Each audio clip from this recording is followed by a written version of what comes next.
اعوذ باللہ من الشیطان الرجیم بسم اللہ الرحمن الرحیم۔ السلام علیکم محترم ناظرین۔ حضرت امام حسن علیہ السلام نے فرمایا، رمضان کی آخری راتوں میں شب قدر کو تلاش کرو، کیونکہ یہ رات 1000 راتوں سے افضل ہے۔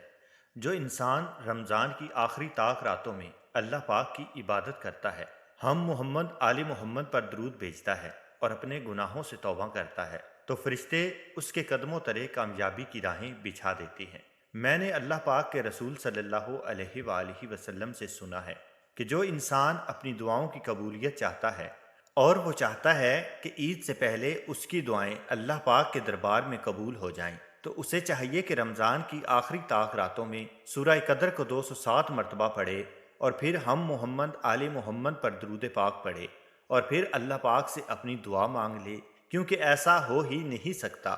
کہ کوئی رمضان کی طاق راتوں میں سورہ قدر پڑھ کر اللہ سے دعا مانگے اور اس کی دعا قبول ہی نہ ہو۔